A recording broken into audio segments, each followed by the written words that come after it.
오늘 하나님께서 우리에게 주신 말씀은 창세기 3장 19절, 창세기 3장 19절 말씀입니다. 구약 성경 우면에 있습니다. 제가 봉독해 드리도록 하겠습니다. 네가 흙으로 돌아갈 때까지 얼굴에 땀을 흘려야 먹을 것을 먹으리니 네가 그것에서 취함을 입었음이라. 너는 흙이니 흙으로 돌아갈 것이니라 하시니라. 아멘. 우리는 매일 청소를 하면서 살아가야 합니다. 원하지 않던, 원하던 청소는 무조건 해야 합니다. 만약에 우리가 청소를 하지 않는다면 어떤 일이 일어나겠습니까? 청소를 하지 않는다면 우리 청소에 주적이 나타납니다. 주적이 누구냐? 먼지입니다. 먼지가 쌓이고 쌓이고 또 쌓여서 감당할 수 없는 지경이 됩니다. 여러분, 컴퓨터 데스크탑을 열어보신 적이 있습니까? 아니면 아무도 들어가지 않았던 창고에 몇 년 만에 들어가 보신 적이 있습니까? 아니면 아무도 찾지 않는 도서관 한쪽 구석에 있는 책을 꺼내보신 적이 있습니까? 세 개 중에 어느 것이 먼지의 상태가 제일 심각할까요? 어느 누구도 자신 있게 말을 할 수가 없을 것입니다. 이럴 때 쓰는 말이 바로 용호상박입니다. 너무나 심각한 상황이죠. 어떤 경우에는 컴퓨터 같은 경우는 그 조그만한 미세먼지들이 각 부품 안에 타닥타닥 달라붙어 있고, 그 창고 같은 경우에는 먼지들이 신기하게 뭉쳐 있어요.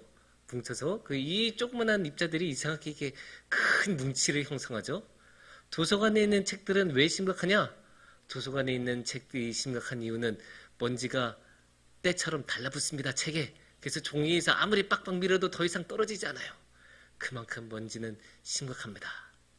근데 이 먼지가 우리의 삶을, 우리 일상적인 삶을 굉장히 피곤하게 만들고 어렵게 만들지만, 이 먼지하고 항상 세트로 다룰 수 있을 만한 것들이 있습니다.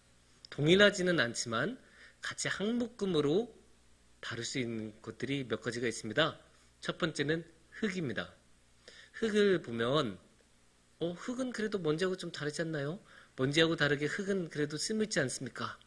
그리고 먼지는 어디서 나타나는지 모르지만 흙은 그래도 돌에서 나타난다고 하지 않습니까? 예, 맞는 말입니다. 하지만 흙은 땅에 있을 때, 뭔가 나무를 심고 식물을 심을 때, 그럴 때 쓸모가 있는 거지, 그 흙이 만약에 이렇게 강대상 앞에 있거나 여러분의 방바닥에 있으면 그거는 먼지와 하등 다를 바 없는 대우를 받을 것입니다. 또한 흙이나 먼지하고 비슷한 취급을 하시는 게 또 한 가지 있습니다. 그건 뭘까요? 재입니다. 재를 보면 다 이제 타고 남은 거잖아요. 정말로 어디에도 쓸 데가 없어요. 그냥 쓸 데가 없는 정도가 아니라 어디다 빨리 버려야 되죠. 왜냐? 굉장히 유독한 물질, 다이옥신이라고 발암 물질이 안에 들어있으니까 재는 하등 좋을 게 없습니다. 거기에 재나 흙이나 특징이 재하고 흙하고 먼지하고 섞어 놓으면 어느 누구도 그 세 가지를 구분해 해낼 수가 없습니다. 분간이 불가능하고 구별해내는 것이 불가능합니다. 그래서 세 가지는 하나의 세트로 이야기를 할 수 있는데, 그래서 오늘 이 시간에는 이 재, 흙, 먼지에 대해서 한번 이야기를 나눠볼까 싶습니다. 아니, 목사님 왜 교회에서 갑자기 그런 재나 흙이나 먼지에 대해서 이야기를 하십니까? 의아해하실 수 있는데 이유는 간단합니다. 오늘은 사순절을 시작하는 수요일이고, 사순절의 첫날은 재의 수일이라는 이름을 가지고 있기 때문입니다. 그래서 오늘 이 시간에는 먼지와 흙과 함께 재에 대해서 이야기를 나눠보고 주님의 말씀을 살펴보는 시간을 갖도록 하겠습니다. 오늘의 말씀은 창세기 3장의 말씀입니다. 창세기 3장에서 어떤 상황일까요? 하나님께서 처음으로 만드신 사람인 아담하고 대화를 나누시는 장면입니다. 이 대화를 나누실 때 하나님께서는 아담한테 이런 말씀을 하십니다.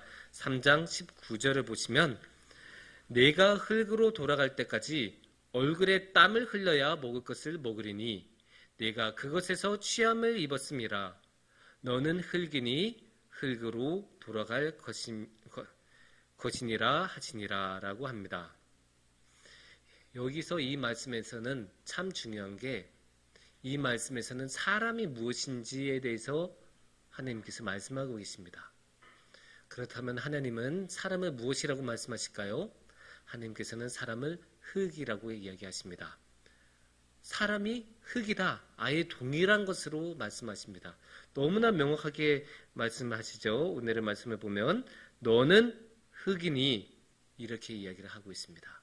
완전히 동일한 1 더하기 1은 2처럼 완전 동일하다는 거예요. 너는 흙이다. 사람은 흙이다. 그러면 이 사람은 흙이다라는 뜻은 무엇일까요? 그것을 한번 살펴봐야 이 말의 의미가 무엇인지 알 수 있겠죠. 뭔가 좋은 것 같지는 않아요. 왜냐? 우리가 살아가는 문화권에서는 우리 문화권만이 아니라 성서의 문화권에서도 흙이 좋은 맥락에서 사용된 경우는 사실 별로 없어요. 그럼에도 불구하고 이게 느낌적인 느낌만 있죠. 별로 안 좋은 것 같은데 무슨 뜻인지는 모르겠고. 그래서 너는 흙이다라는 말만으로는 무슨 뜻인지 깊이 알기는 어려워요.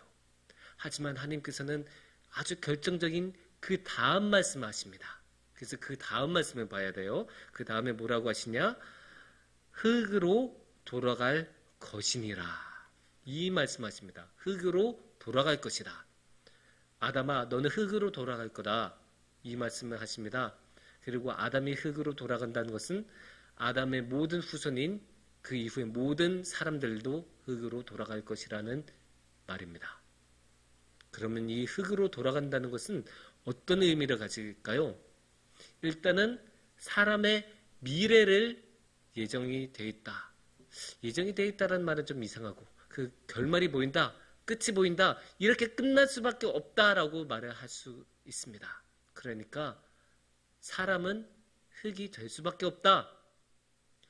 아무리 이 세상에서 가장 넓은 제국을 세웠던 징기스칸 같은 어마어마한 장수도 아니면 아인슈타인 같이 명석한 두뇌를 가졌던 그런 천재도 아니면 레오나르도 다빈치 같이 그렇게 뛰어났던 예술적인 아름다움의 감각을 가졌던 사람조차도 자신의 생명이 다하면 어떻게 돼요? 한 줌 흙밖에 되지 않습니다. 이런 모습을 하나님께서는 여기서 말씀하고 계신 거예요. 그런데 여기서 아주 중요한 게 있어요. 하나님께서는 이렇게 말씀하시지 않습니다. 너는 흙이 될 거야. 이렇게 말씀하지 않으셨죠? 하나님께서는 뭐라고 하셨습니까? 너는 흙으로 돌아갈 것이다. 여기서 알 수 있는 게 뭐예요? 사람은 그냥 처음부터 사람이 아니었다. 원래 뭐였다? 흙이었다. 흙에서 왔으니까 흙으로 돌아가는 것이다. 돌아간다는 게 고향으로 돌아가는 것이고 원래 생겼던 곳으로 돌아가는 것이잖아요. 자신이 한 번도 가본 적이 없던 여행지로 돌아간다는 말은 우리가 쓰지 않습니다. 그러니까 원래 우리가 태어났던 곳, 원래 우리의 출신, 원래 우리의 본성, 본질로 돌아간다라고 말을 할 수 있는데 그 말은 결국 우리의 본질, 사람의 본질은 흙이다라고 하는 것입니다. 그래서 이 흙이 우리의 과거였고 그 과거의 흙이었고 또 미래에 또 어떻게 된다고 해요? 또 흙으로 돌아간다. 그러니까 과거에도 사람은 흙이었고 미래에도 흙으로 될 수밖에 없다라는 게 하나님의 말씀입니다. 그렇다면 이 과거의 흙과 미래의 흙을 합치면 어떻게 될까요? 여기가 바로 허무라는 말이 나타날 수 있는 자리입니다. 왜냐? 흙은 아무것도 아니잖아요. 흙은 바람에 그냥 흩날리는 것이고 흙 가지고 뭔가를 할 수는 없어요. 하나님께서 숨을 불어넣어 주셨을 때만 그 흙이 생명이 생기고 생명으로 사람이 되는 것이지 그냥 흙만 있을 때는 그냥 아무것도 아닙니다. 그러니까 이 말씀을 어떻게 볼 수 있을까요? 사람이란 것은 원래 뭔가 대단했던 게 아니에요. 원래 단지 한 줌 흙에 불과했었던 거고 그 생명이 끝나면 하나님께서 불어넣어 주셨던 그 숨이 그 시간이 닿으면 다시 한 줌 흙으로 돌아갈 수밖에 없다라는 것을 오늘의 말씀에서는 말씀을 하고 있습니다. 그래서 허무할 수밖에 없는 거예요. 아무리 인생에서 어마어마한 것을 해냈던 사람이라도 결국은 아무것도 아닌 것으로 돌아갈 수밖에 없습니다. 이게 사람이 가지고 있는 본질의 모습이고 어떠한 사람도 피할 수 없는 모습입니다. 물론 이런 사실이 모든 사람들에게 마음에 들었던 건 아닙니다. 모든 사람이 인정했던 것도 아니고요. 그래서 이 세상에 그렇게 많은 사람들이 무엇을 찾았을까요? 불로장생의 약을 찾지 않았습니까? 그 유명한 진시황제부터 어떻게든 자신의 인생을 1초라도 더 연장시키려고 얼마나 많은 사람들이 노력을 하고 그것을 위한 방법을 찾습니까? 그렇게 자신이 흙으로 돌아간다는 것을 인정하고 싶지 않았던 사람 중에 아담도 있던 것 같아요. 왜냐? 아담이 무엇을 했어요? 왜 하나님한테 지금 이런 소리를 듣고 있죠? 선악과를 먹었잖아요. 선악과를 먹은 직후에 그에 대한 벌로서 하나님이 이야기하시면서 이런 말을 듣는 건데, 그 선악과를 먹은 직후에 하나님이 뭐라고 하시냐면 쟤는 저러다가 우리와 동급이 되겠다, 그런 식으로 이야기를 하세요. 그러니까 이게 뭐냐, 아담은 자기 자신을 흙으로 돌아가는 존재로서 인정하기가 싫었고 그래서 하나님과 동급이 되고 싶었다라고 볼 수 있습니다. 그래서 하나님께서는 오늘의 말씀을 이렇게 전하시면서 아담아, 너 나하고 맘먹으라고 하지 마. 너는 흙에서 왔고 흙으로 돌아갈 수밖에 없어. 일침을 놓으신 거예요. 너무나 정확하게 너는 어디까지나 사람이야. 너는 어디까지나 흙이고 흙으로 돌아갈 수밖에 없어. 이거를 아주 준엄하게 말씀하고 계십니다. 이러한 영적인 원리를 아브라함은 알았던 것 같아요. 아담은 알았는지 몰랐는지 몰라도 인정하지 않았죠. 하지만 아브라함은 그것을 알고 있었고 인정을 했어요. 그걸 어디서 볼 수 있냐? 창세기 18장 27절을 보면 그런 말씀이 나와요. 창세기 18장 27절을 보시면 아담이 이렇게 대답합니다. 나는 티끌이나 재와 같사오나 감히 죽게 아뢰나이다. 하나님, 제가 한 말씀 드리고 싶습니다. 저 정말로 재와 티끌이나 재와 같습니다. 티끌이나 재와 같다는 게 뭐예요? 티끌 뭔지 아닙니까? 쟤는 정말로 아무것도 아니죠. 그러니까 흙하고 세트를 이루는 삼총사 아닙니까? 그러니까 자신은 정말로 아무것도 아니라는, 어디에도 쓸모가 없는 존재이지만 그래도 하나님 허락해 주시면 저 한마디만 하겠습니다. 이렇게 아브라함이 말하고 있는 거거든요. 그러니까 아브라함은 자신이 하나님 없이는 아무것도 아니라는 것을 너무나 잘 알고 있었고, 그리고 자신을 낮출 수 있는 그러한 겸손함을 가지고 있었습니다. 그 겸손함이 어디서 나왔느냐 하면 자신이 흙에서 왔고 흙으로 돌아간다는 것, 자신이 티끌이나 다름없고 재와 같다는 것을 너무나 잘 알고 있었던 것에서 시작을 했습니다. 그런데 성경을 보면 이 아브라함보다 더 겸손한 분이 계십니다. 누구일까요? 바로 예수님이십니다. 예수님은 어떤 분이십니까? 예수님은 하나님하고 동등됨을 취하시는 분이죠. 왜냐? 하나님의 아들이잖아요. 예수님도 하나님이시고 예수님도 신적인 권위를 가지시고 계시고 신적인 능력을 가지신 분이신데 얼마나 많은 능력으로 자신을 증명해내셨습니까? 하지만 예수님께서는 성경 말씀을 보면 그 동등됨을 취하지 않으시고 어떻게 하셨죠? 이 땅에 오셨죠. 이 땅에 육신을 입으시고 오셨어요. 이 육신이 어떤 육신이에요? 흙에서 온 육신이고 흙으로 돌아갈 수밖에 없는 육신이에요.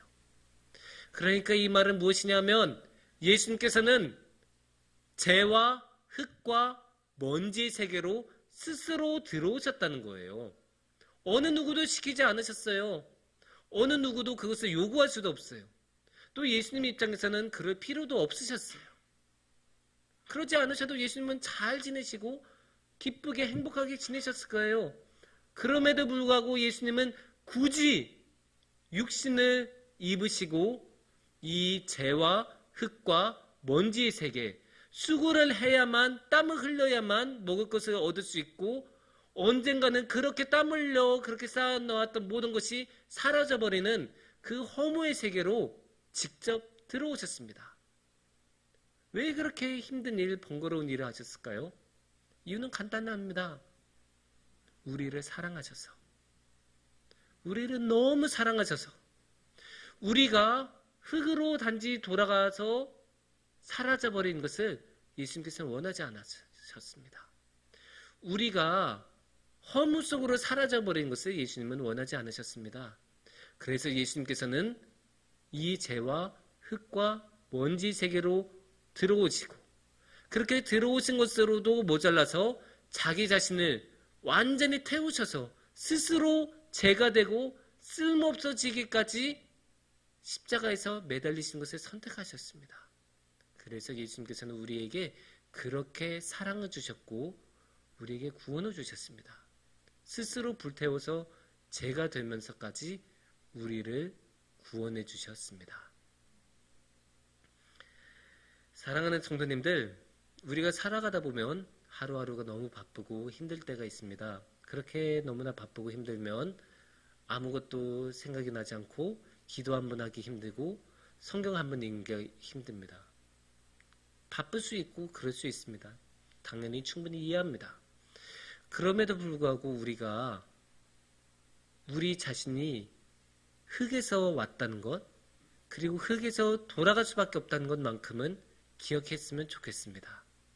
그리고 오늘이 제수일인 만큼, 그리고 이제 사순절이 시작된 만큼, 이번 사순절만큼은 예수님께서 우리를 위하여 이 죄와 흙과 먼지 세계로 들어오셨고 스스로 태우셔서 죄가 되셨다는 것, 이것 하나만큼은 꼭 마음에 품고 지내셨으면 좋겠습니다.